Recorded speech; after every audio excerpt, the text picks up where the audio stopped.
Hi అండి. Good morning. ఇప్పుడైతే నేను టీ తాగే టైం కాబట్టి గుడ్ మార్నింగ్ అయితే నేను మీకు చెప్పేస్తున్నాను. మీరు వీడియో ఎప్పుడు చూస్తే అప్పుడైతే అనుకోకండి.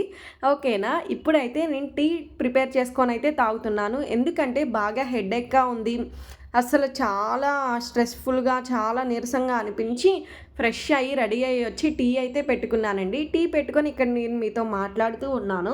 మీరు టీ లవర్సా? కాఫీ లవర్సా? అనైతే అడుగుతున్నాను. ఈ కప్ అయితే నేను డీమార్ట్‌లో తీసుకున్నాను. బావుంది కదా! టీ తాగడానికి ఒక మోటివేషన్ ఉండాలి కాబట్టి కప్ అయితే తీసుకున్నాను. కప్పు మస్ట్ అండ్ షుడ్ అండి నాకు. కప్ ఉంటేనే టీ అనేది తాగుతాను. అలా బాల్కనీలో కూర్చొని అక్కడ బయటున్న పచ్చదనాన్ని ఎంజాయ్ చేస్తూ, స్కై వైపు చూస్తూ చక్కగా ఇక్కడ టీ అయితే నేనైతే తాగేస్తున్నానండి. నాకైతే చాలా స్ట్రెస్ రిలీఫ్‌గా అనిపించింది. ఎప్పుడైనా స్ట్రెస్‌గా ఉన్నప్పుడు మాత్రమే టీ అనేది తాగుతాను. లేదంటే నథింగ్, అస్సలు టీ వైపు వెళ్ళను. మీరు కూడా అంతేనా? అలానే అయితే ఖచ్చితంగా కామెంట్ సెక్షన్‌లో కామెంట్ చేయండి.